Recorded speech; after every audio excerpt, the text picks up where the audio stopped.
negro e principalmente a mulher negra na sociedade brasileira, ela é considerada um ser inferior, ela é considerada um ser para tarefas inferiores, para ser dominada. E essa luta passa em todos os níveis. Passa pelo trabalho, passa pelo afetivo, passa pelas religiões que querem dominar as nossas religiões africanas, passa pela incompreensão de uma educação verdadeira. Mulheres guerreiras, vai marchando em frente, vislumbrando igualdade. Mulheres guerreiras, vai marchando em frente, vislumbrando igualdade. A grande verdade é lutar, conquistar.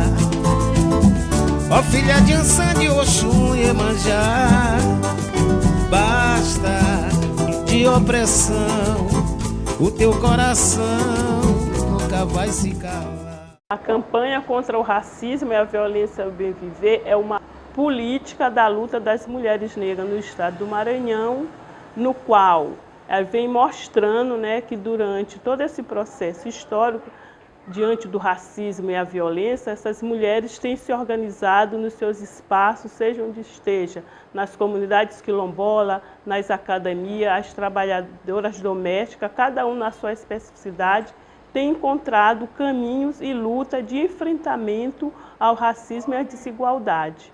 É bastante difícil pensar desenvolvimento, a partir dos princípios de democracia, de igualdade, de oportunidades, quando a gente vê cada vez mais fortalecido o pilar do racismo, da desigualdade racial. Quando a gente sai dos conflitos da terra, primeiro a gente lutava era contra a grande pecuária extensiva, Hoje a gente luta contra os grandes projetos do tal desenvolvimento que a gente não sabe para quem.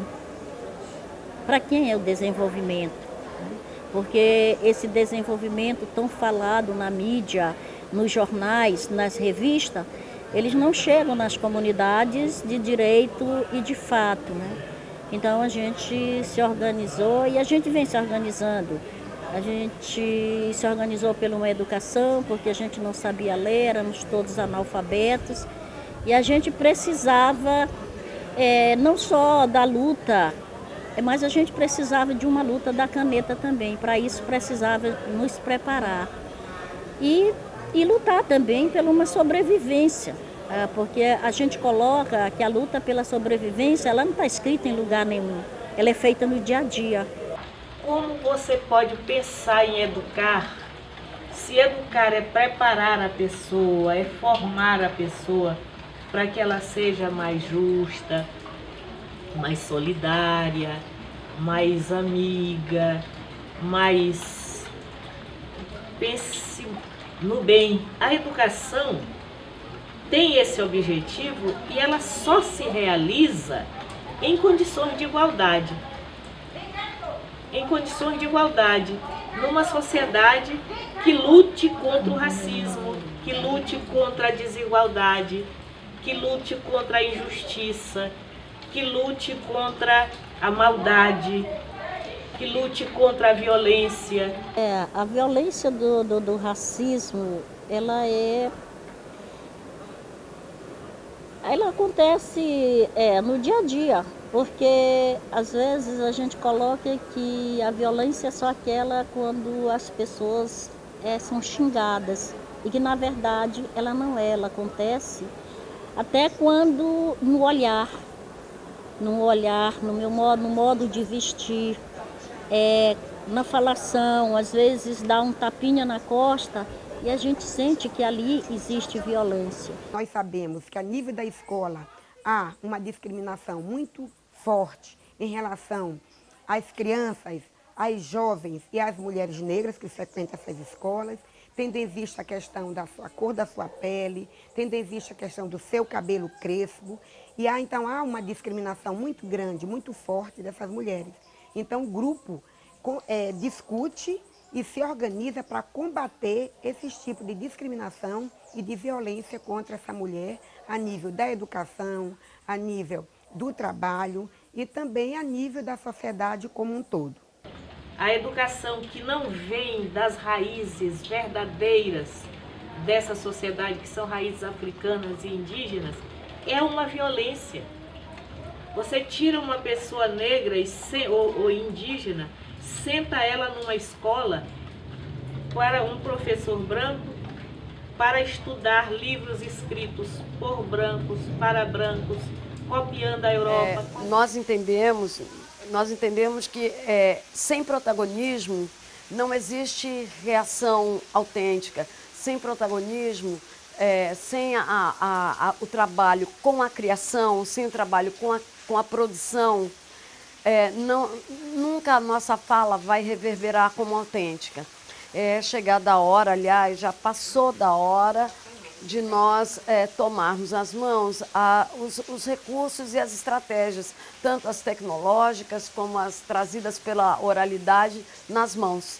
Então, é muito importante que a gente tenha hoje uma consciência da importância do nosso jeito de dançar, do nosso jeito de agir, na nossa forma de expressão, que muitas vezes não traz nem Grotowski, não traz Stanislavski, mas traz outros elementos, nos traz outras histórias de uma África presente, nos traz uma outra história de um pan-africanismo e também nos traz o que somos hoje enquanto descendentes afro-brasileiros. O racismo persiste nesse país, e nós podemos ter isso naquilo que eu considero fundamental para a dignidade da pessoa, que é o trabalho. Então nós vamos perceber, por exemplo, que a população negra continua na pirâmide da sociedade, nos piores índices, nos piores indicadores de trabalho. Continua engrossando a fila do desemprego e do subemprego. Ainda que possamos perceber um nível de escolaridade que cresce dentro dessa população, sobretudo no que diz respeito às mulheres negras, é evidente, é fato que essa escolaridade tem crescido nos últimos anos. Isso não significa necessariamente ocuparmos os melhores postos de trabalho, conseguirmos as melhores inserções no mercado de trabalho.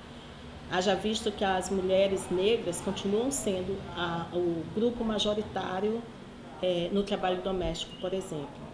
A outra violência contra a mulher que a gente sempre vê, e principalmente a violência contra a mulher negra, é até pelos cargos. Por mais que a mulher negra ela esteja bem formada, a gente sempre vê qual é o lugar que ela está ocupando dentro da sociedade, né? E quando ela parte para a base, para a comunidade, onde a mulher tem menos estudo, menos acesso e menos oportunidade, ainda é maior. A categoria é formada majoritariamente por mulheres e mulheres negras, e aí é que está a discriminação. Tanto por salário, pelos direitos trabalhistas, pela discriminação racial, que muitas das vezes as companheiras não querem levar em frente, elas chegam, denunciam e a gente quer levar em frente, mas elas não querem seguir adiante, não sei se é medo da repressão. Mas a gente sabe, há assédio moral, são acusadas, né, de roubo, são chincalhadas, são xingadas de tudo enquanto. Né? E aí tem a questão dos apelidos, tem a questão, porque como são semi-analfabetas ou algumas totalmente analfabetas, não sabem o que assinam, né? São chamadas de negras, negras burras. Negras elas são, as burras eu acho que já é um assédio moral, né? Que deveria ser combatido, e aí é que está a discriminação racial na categoria. Assim como o branco pode ser um doutor, seja que for, nós também podemos. Deus não tirou nada de nós. Nós temos tudo que eles têm. O nosso corpo é igual ao deles. E por que o preto é só para cozinhar, lavar? Por que isso? Resistência essa que vai sobretudo no ponto que Dona Denia disse. Ela disse essa questão de achar que o negro é diferente. Diferente nós somos. Nós somos inferiores. Nós temos que nos convencer, ela disse, nós somos iguaizinhos. Ela diz, o nosso corpo é igualzinho. E, sobretudo, nossa cabeça é igualzinha. Porque a grande, e ela disse, por que nos botaram só para cozinhar, lavar e engomar? Cozinhar, lavar e engomar é nobre, é preciso, devia ser repartido por todo mundo devia saber cozinhar, lavar e engomar. Mas ela diz, mas se alguém quer ser doutor, ele tem condições de ser. A gente passa por muita dificuldade por você ser uma mulher, dificuldade por você ser negra, e você está à frente de uma entidade igual a Central Única dos Trabalhadores. Aqui no Maranhão tem 92 entidades filiadas. Entre essas 92 entidades filiadas, tem vários sindicatos, então, que inclusive são presidentes homens. Então, a dificuldade ainda é muito maior para você trabalhar esse público, trabalhar os trabalhadores, principalmente quando você está dentro de uma discussão assim, que a maioria dos sindicatos são homens, né? São homens. Com isso, não tem como você não passar por dificuldade. Dificuldade que eu digo assim, na questão do preconceito, por você ser mulher, por você ser uma negra e estar num espaço desse. Nós precisamos, a cada dia mais, estarmos mais organizadas, nos empoderando desses processos de discussão e de controle social e ocupar, de fato, esse espaço urbano, porque a nossa luta na cidade, não é, como já disse anteriormente, não é apenas pela moradia, é uma luta pelo direito à cidade. E lutar pelo direito à cidade é também lutar pela educação, é lutar pelo transporte, é lutar pela creche, é lutar pela saúde pública, é lutar pelo empoderamento das mulheres, em especial as mulheres negras, que é a grande maioria de afrodescendentes nesse país, em especial nesse nosso Maranhão. A imagem da mulher negra que é hoje veiculada, ela ainda não nos resgata e ela ainda não nos identifica. Ela nos coloca em categorias onde somos normalmente vistas e naturalizadas como subalternas, vistas e naturalizadas como pessoas, como cidadãs de segunda, terceira, quarta ou quinta classe. Esse lugar não nos cabe, esse lugar não é o nosso lugar. O nosso lugar é aquele que a ancestralidade permitiu que trouxéssemos. O nosso lugar é o local das divindades, dos deuses, das deusas, das rainhas, dos reis, das princesas, daqueles que vieram trazidos para cá sem a vontade de serem trazidos, mas que, no entanto, puderam constituir o que a gente chama de realidade diaspórica, e disso nós nos orgulhamos. Essa nossa trajetória de mulheres e mulheres negras, ela tem como maior escola de resistência os terreiros de candomblé e as irmandades. Um grande desafio para a população negra e, sobretudo, para as organizações do movimento negro é o processo de mobilização. É um grande desafio fazer uma militância na área urbana, porque a luta na cidade é uma luta contra o grande capital. E as mulheres é quem mais sofre com esse processo da cidade excludente, né? Pelo acesso ao transporte, com as crianças para deixar, a falta de creche, a moradia distante, os bairros dormitórios, né? Então, tudo isso e a dupla jornada de trabalho, mais a militância. Então, para nós, viver no espaço urbano é um grande desafio, né? É uma briga permanente contra esse espaço capitalista, que é um espaço de compra e venda, de comercialização e de uma grande mercadoria, que é o direito à cidade. Então, a gente costuma dizer que a moradia ela não pode ser uma mercadoria. A moradia é um direito humano que precisa ser garantido. É uma luta constante, mas a gente não vai desistir dessa luta, né? Porque não é uma luta de uma só pessoa ou de uma só comunidade. É uma luta de muitas comunidades negras.